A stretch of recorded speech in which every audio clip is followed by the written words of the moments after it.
Chebrolu Kiran అరెస్ట్ని media ముందుకు ప్రదర్శించిన పోలీసుల అత్యుత్సాహంతో ఇప్పుడు రాష్ట్ర వ్యాప్తంగా పెద్ద ఎత్తున పెను దుమారం లేస్తుంది.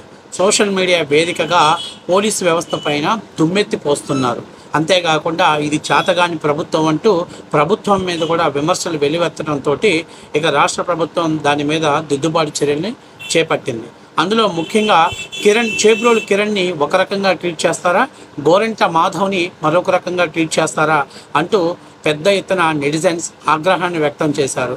అసలు ఒక కార్యకర్తని అరెస్ట్ చేసి తీసుకెళ్తున్నప్పుడు ఎదురెళ్ళి దాడి చేసినటువంటి గోరెంట్ల మాధవ్ని ఎటువంటి చర్యలు తీసుకోకుండా అతన్ని న్యాయస్థానం ముందు ప్రొడ్యూస్ చేయటం పైన చాలామంది పెద్ద ఎత్తున విమర్శలు చేయడంతో ఇక కూటమి ప్రభుత్వం దానికి దిద్దుబాటు చర్యలు చేపట్టింది. అసలు ఈ ప్రభుత్వం దీని మీద పూర్తి స్థాయిలో విచారణ చేయాలని గుంటూరు సౌత్ డిఎస్పీకి భానోదయ్ గారికి ఆదేశాలు జారీ చేసింది. ఈ ఘటనలో దాదాపుగా 11 మంది పోలీసుల్ని సస్పెండ్ చేస్తూ నిర్ణయం తీసుకున్నారు. అందులో ముఖ్యంగా తీసుకుంటే ఒక ఎస్ఐ, ఒక సిఐ, 2 ఎస్ఐలు, అలాగే 2 ఏఎస్ఐలు, 5 హెడ్ కానిస్టేబుళ్ళు, దాదాపుగా మొత్తం 11 మందిని సస్పెండ్ చేస్తూ ప్రభుత్వం ఉత్తర్వులు జారీ చేసింది. అందులో అక్కడ ఉన్నటువంటి స్పెషల్ బ్రాంచ్ డిఎస్పీ సీతారామయ్యను కూడా విధుల్లో నుంచి తప్పిస్తూ ఆయన్ని డీజీపీకి రిపోర్ట్ చేయాలంటూ ప్రభుత్వం ఆదేశాలు జారీ చేసింది.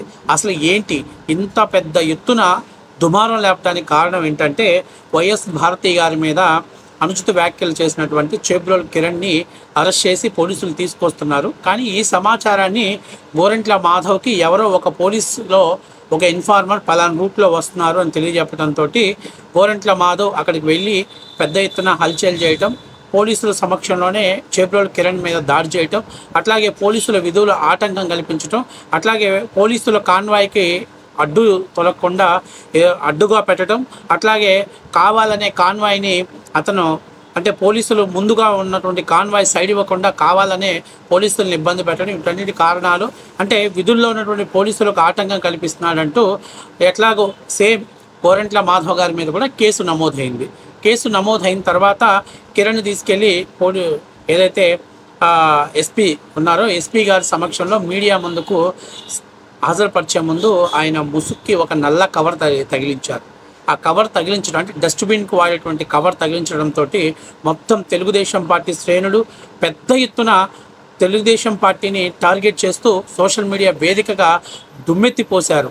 అంతేకాకుండా చాలా న్యూస్ ఛానల్స్ కూడా కిరణ్ చేసింది తప్పే, కానీ అంత దారుణంగా ట్రీట్ చేస్తారా, అతన్ని ఒక ఉగ్రవాదిగా ట్రీట్ చేస్తారా? మరి గతంలో ఉన్నటువంటి చాలామంది బోరుగడ్డ అనిల్ మాట్లాడాడు, అట్లాగే వర్రా రవీంద్రారెడ్డి మాట్లాడాడు, ఇంకా చాలామంది వాళ్ళు వైసీపీ నాయకులు మాట్లాడి అరెస్ట్ చేసినప్పుడు వాళ్ళకేమో దిండు పరుపులు ఇచ్చారు, బిర్యానీ ప్యాకెట్లు ఇచ్చారు, వాళ్ళని ఒక రకంగా ట్రీట్ చేస్తారు. కానీ చేబ్రోలు కిరణ్ని ఒక రకంగా ట్రీట్ చేస్తారా?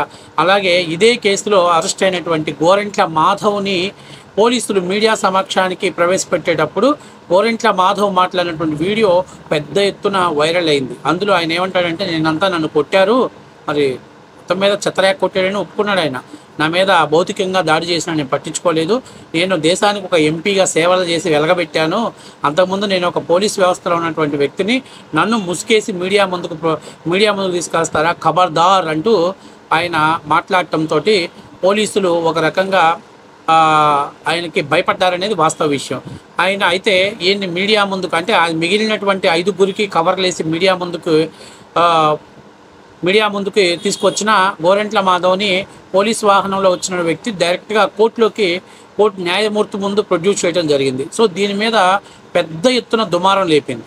పెద్ద ఎత్తున సోషల్ మీడియాలో కూటమి ప్రభుత్వం యొక్క వైఫల్యం, చాతగానితనం అంటూ సోషల్ మీడియాలో పెద్ద ఎత్తున పోస్టులు పెట్టడంతో పాటు ఇక తెలుగుదేశం పార్టీకి పనిచేయడం అంత బుద్ధి తక్కువ పని ఇంకొకటి లేదంటూ తమదైన స్టైల్లో వ్యంగ్యంగా అస్త్రాన్ని సంధించడంతో వీళ్ళకి సపోర్టుగా పెద్ద ఎత్తున E5 ఆంధ్రజ్యోతిలో కూడా దీని మీద కథనాలు, కొన్ని వార్తా ఛానల్స్లో కథనాలు రావడంతో దీనిపైన కూటమి ప్రభుత్వం దిద్దుబాటు చర్యలను చేపట్టింది.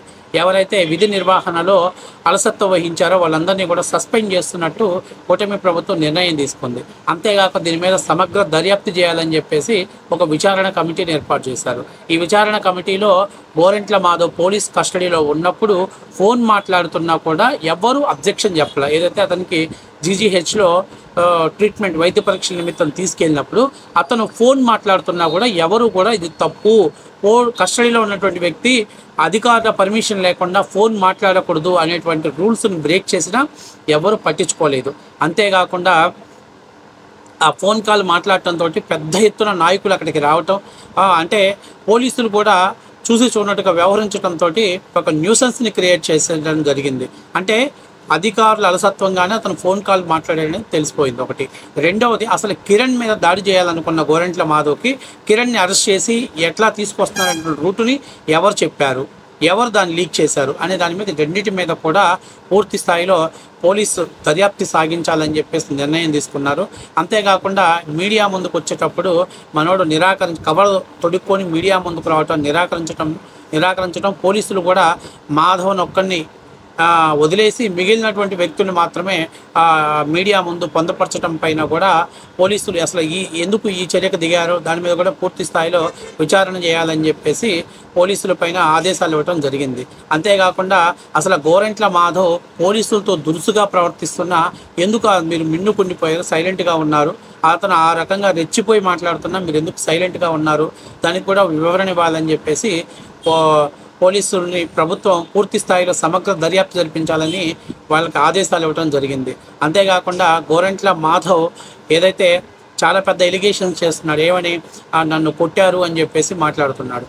అది ఒకటి. రెండవది, నేను ఎటువంటి తప్పు చేయలేదు, నేను పోలీసుల యొక్క విధులకు ఆటంకం కల్పించలేదు అని చెప్పేసి చెప్పడంతో పాటు వైసీపీ నాయకులు కూడా అదే మాట్లాడుతున్నాడు. ఒక ఎంపీకి కవర్ దొరకటం ఏంటి అని చెప్పేసి మాట్లాడుతున్నారు. మరి వైసీపీ నాయకులు తెలుసుకోవాల్సింది, ఒక ఎంపీని అక్రమంగా అరెస్ట్ చేసి థర్డ్ డిగ్రీ ప్రయోగించినప్పుడు లేనటువంటి నొప్పి ఆ రోజు గుర్తుకు రానటువంటి ప్రజాస్వామ్యం ఇవాళ ఈ గాండుగాడి కోసం గుర్తుకొచ్చిందంటే మనం అర్థం చేసుకోవాలి ఒకసారి. మరి రఘురామకృష్ణరాజుని అక్రమంగా అరెస్ట్ చేసి ఎక్కడో హైదరాబాద్లో గుండెకు స్టంట్ వేసుకున్నటువంటి రఘురామకృష్ణరాజుని అరెస్ట్ చేసి తీసుకొచ్చి ఇక్కడ ప్రొడ్యూస్ చేసి దారుణంగా కొట్టారు కదా, థర్డ్ డిగ్రీ ప్రయోగించారు కదా, మరి కస్టడియల్ టార్చర్ పెట్టారు కదా. మరి మీరు ప్రజాస్వామ్యం గురించి మాట్లాడతారేంద్ర హౌలేగా? అరే రంబటి రాంబాబు, అరే అంబటే అంటే రఘురామకృష్ణరాజు ఎంపీ కదా, దేశంలోని అత్యంత పదవి చేశారంటే ఈడు అత్యంత పదవి చేశాడు, నమ్ముతారా? పోరం పోకోడు 4 గోడల మధ్య కొట్టుకొని వీడియో దేశవ్యాప్తంగా హల్చల్ అయింది. వాడిని ఆదర్శంగా తీసుకొని నువ్వు వస్కీ వాయువులతోటి ఆడియో కాల్స్ వదిలేవు. దొందే సరిపోయింది. వాడి కొంటి మీద గుడ్డలు నిలబడవు, నీకు మీడియా ముందుకు వస్తే గుడ్డలు దించుకోకుండా మాట్లాడలేవు. ఇద్దరిద్దరే సరిపోయారు. కాబట్టి ఇవన్నీ పూర్తి స్థాయిలో విచారణ చేయాలని రాష్ట్ర ప్రభుత్వం నిర్ణయం తీసుకుంది. ఈ నిర్ణయం తీసుకోవడానికి ముఖ్య ఉద్దేశం రాష్ట్ర వ్యాప్తంగా ఎగిసిపడుతున్నటువంటి టీడీపీ శ్రేణులు ఎగిసిపడుతున్నటువంటి అసంతృప్తిని కొంతవరకైనా సంతృప్తిపరచాలన్నదే కూటమి ప్రభుత్వం నిర్ణయం. కానీ పూర్తి స్థాయి, ఎందుకంటే ఈ గోరంట్ల మాధవ్ ఏంటి అంత స్వేచ్ఛనిచ్చారు ఏంటి వాడికి? ఫోన్ మాట్లాడి స్వేచ్ఛనిచ్చారు, ముసుగు దొడుక్కొని అంటే ఒప్పుకున్నారు. ఇంత దారుణమా వాడికి? వాడు ఒక్కడ పెద్ద పోటుగాడా? వాడికి ఎలా తెలిసింది పలానా రూట్లో కిరణ్ వస్తున్నాడు, అరెస్ట్ చేసి తీసుకొస్తున్నామని ఎవరు చెప్పారు?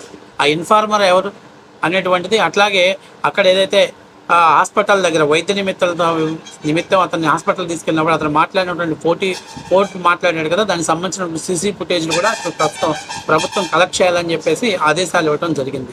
సో మొత్తం మీద ఈ కేసు పుణ్యమా అంటూ దాదాపు 11 మంది పోలీసులు, అంటే అలసత్వం వహించినట్టు 11 మంది పోలీసుల్ని సస్పెన్షన్ చేయడం జరిగింది. ఇందులో ముఖ్యంగా స్పెషల్ బ్రాంచ్ డీజీపీగా ఉన్నటువంటి వ్యక్తిని, అట్లాగే ఏదైతే అరండల్పేట సిఐని, అలాగే నగరపాలకం మరియు పట్టాభిపురం ఎస్ఐల్ని, అట్లాగే ఏఎస్ఐని 2ని, అట్లాగే అరండల్పేటకు సంబంధించిన 5 కానిస్టేబుల్ని, అట్లాగే నగరపాలనకు సంబంధించిన 1 కానిస్టేబుల్ని, మొత్తం 11 మందిని సస్పెండ్ చేస్తూ రాష్ట్ర ప్రభుత్వం ఉత్తర్వులు జారీ చేసింది.